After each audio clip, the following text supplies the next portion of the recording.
प्रभु ने कहा, यदि तुम्हारे अंदर राई के दाने के बराबर भी विश्वास हो तो तुम इस शहतूत के पेड़ से कहोगे कि जा, जड़ से उखड़ जा, तो वह तुम्हारी बात मान लेगा। हालेलुया। मैं आपको बताना चाहता हूं, प्रभु यीशु मसीह ने हमें विश्वास को इस्तेमाल करने के लिए बोला है।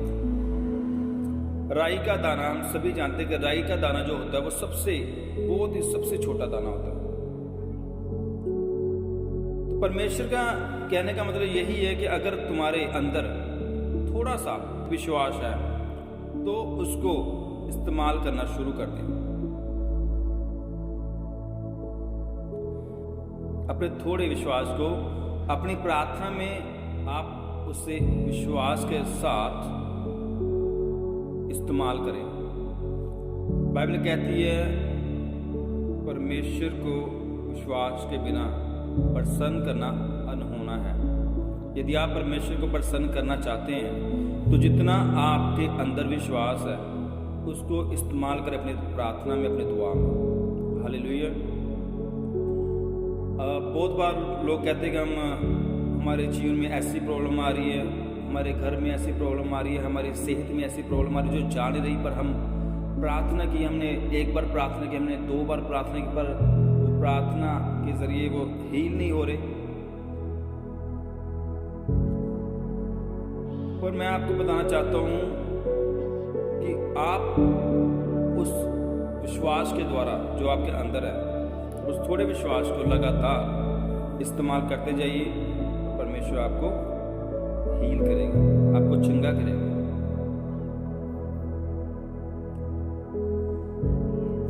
अपने विश्वास को बार बार विश्वास को इस्तेमाल करें।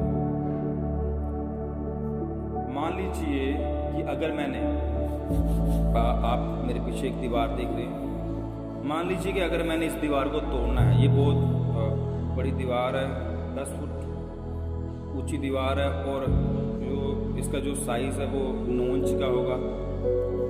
और अगर आप कहें कि ये मुसीबत, ये दीवार एक बार में मैं इसको हथौड़ी से लेकर, छोटी सी हथौड़ी से लेकर अगर एक बार मारूं तो ये टूट जाए, तो ये अनहोना है। हालेलुया। पर अगर मैं इसको उस हथौड़ी से, उस छेनी से बार वार करूंगा, बार एक करके ईंट निकालूंगा, तो ये सारी दीवार एक समय के ऊपर गिर जाएगी, टूट जाएगी। सो परमेश्वर का वचन भी यही कहता है कि यीशु मसीह ने कहा, यदि तुम्हारे अंदर राई के दाने के बराबर विश्वास है तो तुम इस पहाड़ से कहोगे कि वह सरक जा और जा, शहतूत का जो पेड़ है, शहतूत के पेड़ को कहोगे कि जा, जड़ से उखड़ जा, तो वह तुम्हारी बात मान लेगा। क्यों? क्योंकि तुम्हारे विश्वास के द्वारा वो हो जाएगा। विश्वास को इस्तेमाल करें। मैं एक परमेश्वर के दास को जानता हूं और उनकी चर्च में एक कैंसर का मरीज आया और उन्होंने कहा कि पास्टर साहब, मैं आपसे प्रार्थना करवाना चाहता हूं, तो प्लीज़ मुझे ये प्रॉब्लम है, तो मेरे लिए प्रार्थना करें।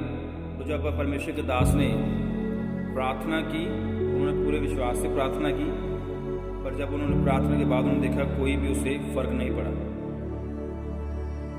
तो परमेश्वर के दास ने कहा कोई बात नहीं, आप अगली बार फिर आना। तो वो जब नेक्स्ट टाइम, जब वो अगली बार आया परमेश्वर के दास के पास, तो वो एक बार फिर से प्रार्थना करने के लिए आया। फिर परमेश्वर के दास ने उसके लिए प्रार्थना की और वह बंदा फिर चंगा नहीं हुआ। तो ऐसा हुआ कि उस बंदे ने और पास्टर जी ने उसको बोला कि तू लगातार चर्च में आ और अपनी प्रार्थना करवा। और उस पास्टर ने उस बंदे को, जो कैंसर का मरीज था, जब 7 बार प्रार्थना करने के बाद जब उसकी रिपोर्ट चेक करवाई तो उसे थोड़ा सा माइनर सा देखते कि माइनर सा उसका कैंसर जाता रहा, थोड़ा सा जाता रहा। हालेलुया। तो जब उनका माइनस थोड़ा सा कैंसर जा चुका तो वो बोलता कि अब परमेश्वर का काम शुरू हो चुका है। हालेलुया। सो अपनी प्रार्थना में, अपने विश्वास में बने रहें, अपने विश्वास को इस्तेमाल करें। जो आपके जीवन में परिस्थिति है, आपके जीवन में जो हालात है, आप अपने विश्वास के द्वारा उसे खत्म कर सकते हैं, निकल सकते हैं, पर आपको विश्वास करना होगा। Thank you Jesus. खुदावन आप सबको आशीष प्रदान करे। हालेलुया। सबको जय मसीह।